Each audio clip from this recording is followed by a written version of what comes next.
मेरे पिछले वीडियो में जब मैंने श्री राम के द्वारा शूद्र संभोग ऋषि की हत्या के प्रसंग पर सवाल उठाया था और पूछा था कि क्या ऐसा राम राज्य आज के समय में भला हो सकता है, तो कुछ लोगों ने मेरे सवाल का जवाब देने की बजाय मुझ पर ही आक्षेप लगा दिया कि आप राम को जातिवादी कह रहे हैं, वो भी उस राम को जिसने एक शूद्र सबरी के झूठे बेर खाए थे। सबसे पहली बात तो मैंने राम को अपनी ओर से कुछ भी नहीं कहा है। उन्हें जो भी कुछ कहा है उसने कहा है जिसने वाल्मीकि रामायण के उस अध्याय में उनका किरदार लिखा है। मुझसे सवाल करने की बजाय ये सवाल तो आपको उनसे करना चाहिए था जिन्होंने राम का इस्तेमाल करके समाज में भेदभाव पैदा किया है। अब रही राम के द्वारा एक शूद्र सबरी के झूठे पैर खाए जाने की बात, तो चलिए देखते हैं इस बारे में वाल्मीकि रामायण और दूसरी अन्य रामायण क्या कहती है। देखते हैं क्या वास्तव में राम ने एक शूद्र सबरी के झूठे बेर खाए थे या फिर यह भी रामायण का एक और महाझूठ है।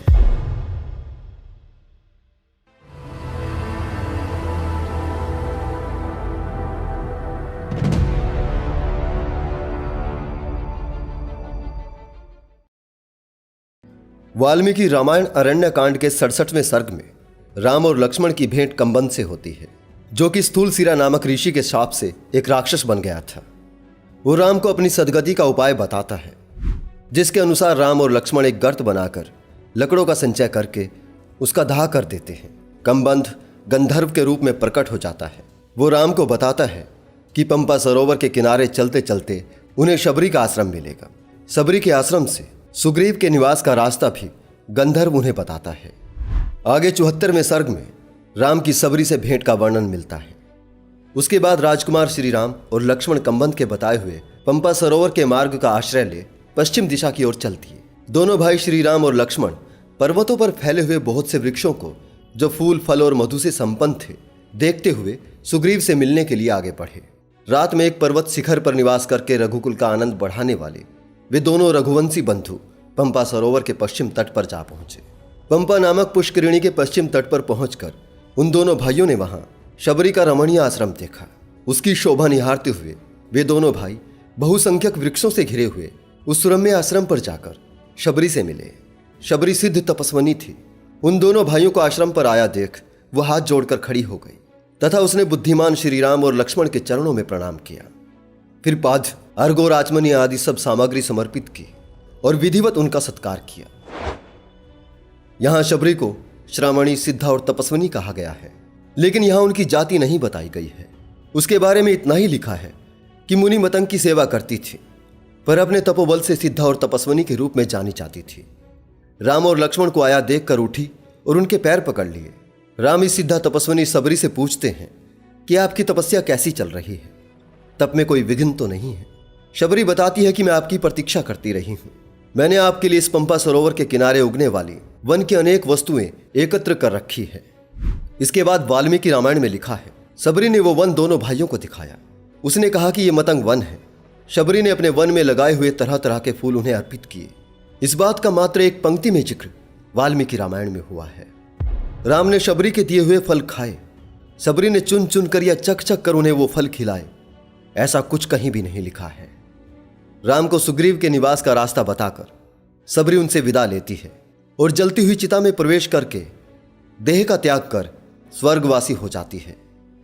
अब यहां पर भगवान राम ने ऐसा कोई भी क्रांतिकारी कार्य नहीं किया, बल्कि यहां पर एक सिद्धा स्त्री मर्यादा पुरुषोत्तम के चरण वंदन करती है और उसके भाई लक्ष्मण के भी।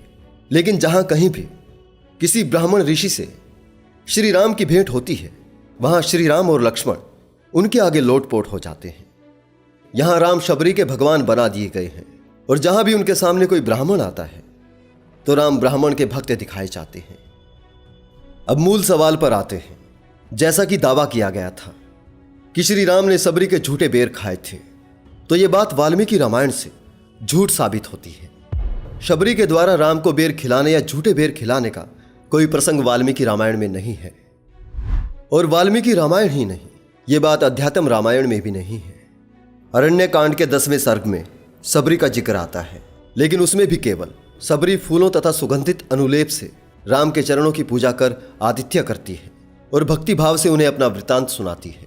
सबरी के झूठे बेर खाने की बात अध्यात्म रामायण में भी नहीं है। वाल्मीकि रामायण से ज्यादा तुलसी रामायण प्रचलित है, लेकिन तुलसी की रामायण में भी राम के द्वारा शबरी के झूठे बेर खाने का कोई जिक्र नहीं है। तुलसी रामायण में अरण्यकांड में दोहा 33 के बाद तुलसी कहते हैं, ताहि देहि गति राम उदारा, सबरी के आश्रम पग धारा। राम को आया देखकर शबरी को मुनि के वचन का स्मरण हो आता है। रघुवंशी राम इस आश्रम में आएंगे। वो राम के रूप को निहारती है और उनके चरणों पर लौट जाती है। प्रेम में इतना मगन है कि मुख से बोल नहीं फूटते। वो बार बार उनके चरण कमलों पर माथा नवाती रहती है। फिर वो सादर उनके चरण पखारती है, सुंदर आसन पर बिठाती है और उन्हें सरस कंदमूल फल अर्पित करती है। प्रभु राम प्रेम सहित उसके द्वारा अर्पित फल खाते हैं। केवल इतना ही जिक्र तुलसीदास रामायण में आता है। तुलसीदास की रामायण में भी राम के द्वारा शबरी के झूठे बेर खाने का कोई विवरण नहीं है। आनंद रामायण, मंजुल रामायण, जितनी भी प्रमुख रामायण हैं, इनमें किसी में भी श्री राम के द्वारा शबरी के झूठे बेर खाए जाने का कोई विवरण नहीं है। रंगनाथ रामायण की रचना 13वीं शताब्दी में गौन बुद्ध रेड्डी ने की है। उसमें भी शबरी का जिक्र जरूर आता है, लेकिन झूठे बेर खाने का कोई उल्लेख उसमें भी नहीं है। कृतिवास रामायण में शबरी के द्वारा राम को किसी भी प्रकार के फल अर्पित करने का कोई प्रसंग ही नहीं है। कंब रामायण में भी पटल 12 में शबरी राम को कंदमूल फल लाकर भोजन कराती है। फिर वो राम को सुग्रीव के निवास स्थान का मार्ग बताती है। इसमें भी झूठे बेर खाने का कोई जिक्र नहीं है। आप स्वयं से ये सभी रामायण पढ़कर देख सकते हैं। अब सवाल ये उठता है कि जब इन सभी प्रमुख रामायण में ये बात है ही नहीं, तो लोग इस तरह का दावा क्यों करते हैं? मेरे आज के इस वीडियो का मकसद यही समझाना है।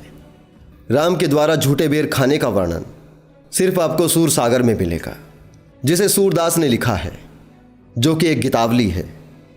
वे अपने एक पद में कहते हैं कि प्रभु ने दुर्योधन का मेवा त्याग कर विदुर के घर का साग खाया और सबरी के झूठे बेर खाए। और सूर सागर से ये प्रसंग उठाते हैं रामानंद सागर। असल में आम जनता से इस प्रसंग की भेंट रामानंद सागर के रामायण धारावाहिक में होती है।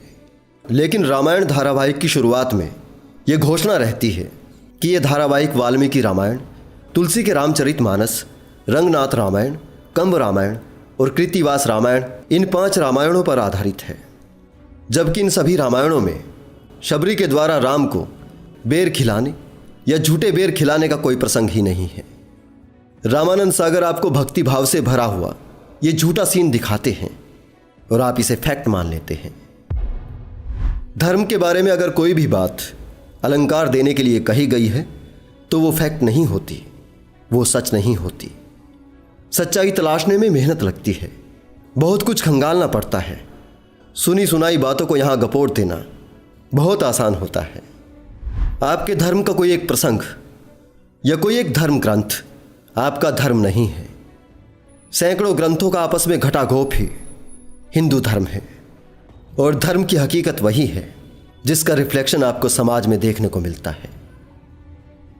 मैं जब भी इस तरह का कोई एक आध प्रसंग सुनता हूं कि राम ने शूद्र सबरी के झूठे बेर खाए थे या एक शूद्र केवट उनके मित्र थे, मेरे दिमाग में धर्मशास्त्रों के वचन गूंज जाते हैं, जिन्हें सुनते सुनते आपके कानों से खून निकल आएगा।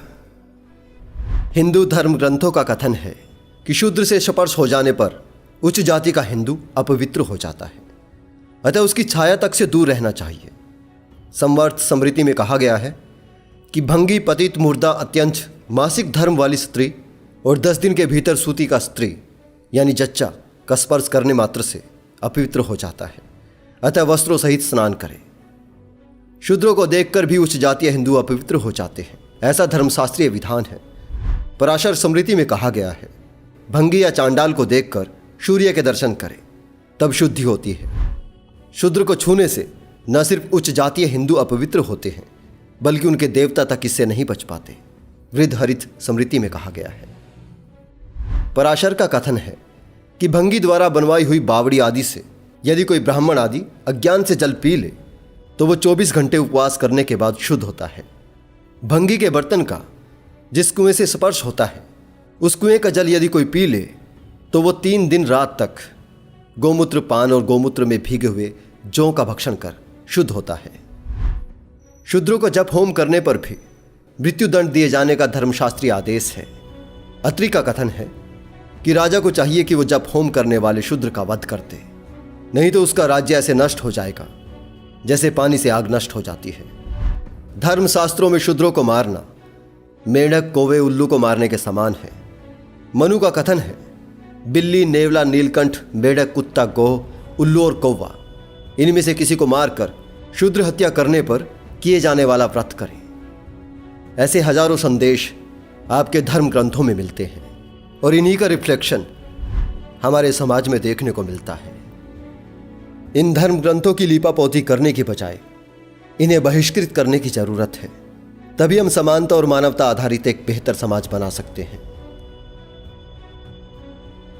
अभी के लिए इतना ही दोस्तों। जल्दी ही मिलता हूं किसी और वीडियो के साथ। मेरे साथ इस वीडियो के अंत तक बने रहने के लिए आपका बहुत बहुत धन्यवाद।